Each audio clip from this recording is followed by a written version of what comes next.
Hello दोस्तों, Munindra study point में आपका हार्दिक स्वागत है। मैं आज आपको लेकर आया हूँ महत्वपूर्ण प्रश्न। ये प्रश्न वह प्रश्न है जो सभी एग्ज़ाम के लिए महत्वपूर्ण रहेंगे। तो वीडियो को ध्यान से देखिए और चैनल को सब्सक्राइब ज़रूर कीजिए। साथ ही साथ बेल आइकन को ज़रूर दबाएं ताकि नोटिफिकेशन जल्दी मिल सके। चलिए दोस्तों, शुरू करते हैं। मौना लोआ एक सक्रिय ज्वालामुखी है हवाई द्वीप का, जो कि यूएसए में है। विश्व का सबसे ऊंचा ज्वालामुखी पर्वत कौन सा है? कोटोपैक्सी है, जो स्थित है इक्वेडोर में।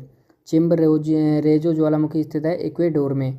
कनला ओन ज्वालामुखी कहाँ पे दोस्तों? फिलीपींस में। माउंट ताल ज्वालामुखी फिलीपींस में है। बांग्लादेश के साथ सीमा साझा कौन सा राज्य नहीं करता है? मणिपुर।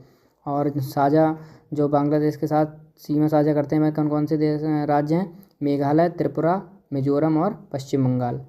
बांग्लादेश और त्रिपुरा के मध्य सीमा है शून्य रेखा। सांगपो नाम है किसका है? ब्रह्मपुत्र नदी का। कपिलधारा जलप्रपात और सरदार सरोवर बांध और धुआंधार जलप्रपात और ओंकारेश्वर बांध, ये कहाँ पे हैं दोस्तों? सब नर्मदा नदी पर हैं, जो कि मध्य प्रदेश में है। जोग वाटर पार्क है शरावती नदी पर, कर्नाटक में। इंद्रवती राष्ट्रीय उद्यान कहाँ पे दोस्तों? छत्तीसगढ़ में। वैशाख पूर्णिमा के दिन क्या हुआ था दोस्तों? भगवान बुद्ध का जन्म हुआ था और साथ ही साथ ज्ञान को इनकी प्राप्ति भी हुई थी, और यहीं वैशाख पूर्णिमा को ही मृत्यु हुई थी इनकी। भगवान बुद्ध ने पहला उपदेश कहाँ दिया था दोस्तों? सारनाथ में। भगवान बुद्ध ने जो अपना पहला उपदेश दिया था वो कहाँ दिया था? सारनाथ में। और आगे देखते हैं दोस्तों, भगवान बुद्ध ने सर्वाधिक उपदेश दिए थे वो कहाँ दिए थे? श्रावस्ती में।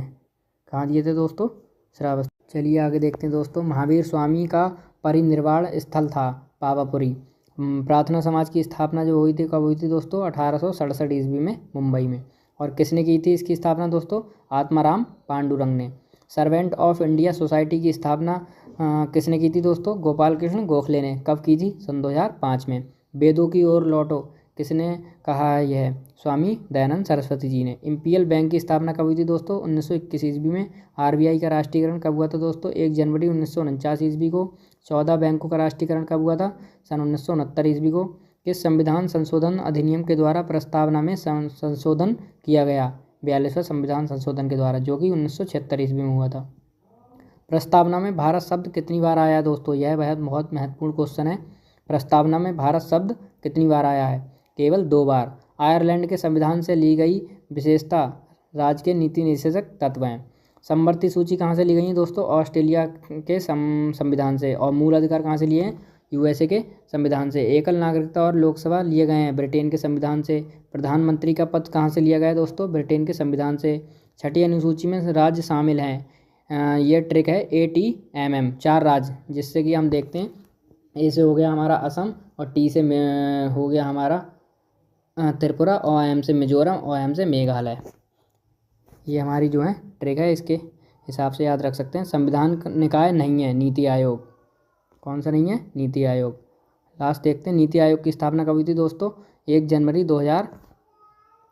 जनवरी सन 2015 ईस्वी को। कब हुई थी दोस्तों?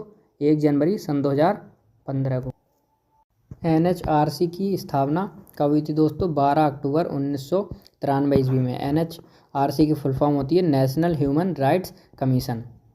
वित्त आयोग के पहले अध्यक्ष कौन थे? KC नियोगी। कौन से दोस्तों? KC नियोगी थे।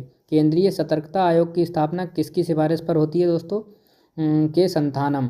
ये कब होती है? 1964 ईस्वी में। 16वें वित्त आयोग के अध्यक्ष कौन थे? अरविंद पनगड़िया। राष्ट्रीय मानवाधिकार आयोग का गठन कब हुआ था दोस्तों? 12 अक्टूबर 1993 ईस्वी को। चींटी काटती है तो कौन सा अम्ल जो है वह उसके शरीर से निकलता है? कौन सा होता है? Formic acid.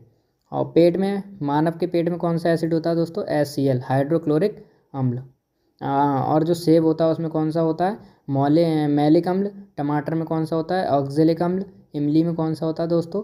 टार्टरिक अम्ल। और खट्टे फलों में, जितने खट्टे फल होते हैं उसमें कौन सा अम्ल होता है दोस्तों? सिट्रिक अम्ल। और सिरका में कौन सा होता है? एसिटिक अम्ल। जीवाणुओं को नष्ट करने वाला अम्ल है वो कौन सा होता है दोस्तों? HCl, हाइड्रोक्लोरिक अम्ल। पौधे की कोशिका भित्ति बनी होती है दोस्तों सेल्यूलोज की। ग्लूकोज का फॉर्मूला क्या होता है दोस्तों? C6H12O6। इसे हम ब्लड शुगर भी कहते हैं।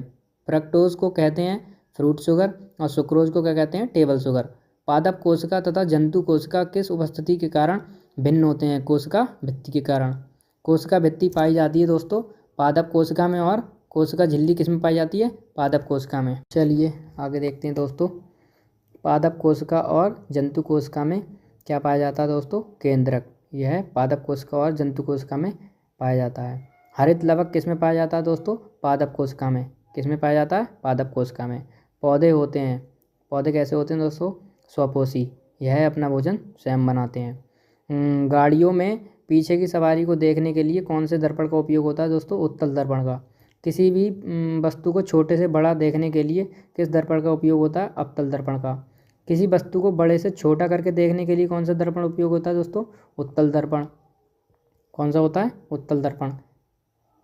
और आगे देखते हैं, बच्चों में विटामिन डी की कमी से होने वाला रोग कौन सा दोस्तों? रिकेट्स। और विटामिन सी की कमी से होने वाला रोग कौन सा है? स्कर्वी रोग। कौन सा दोस्तों? स्कर्वी रोग।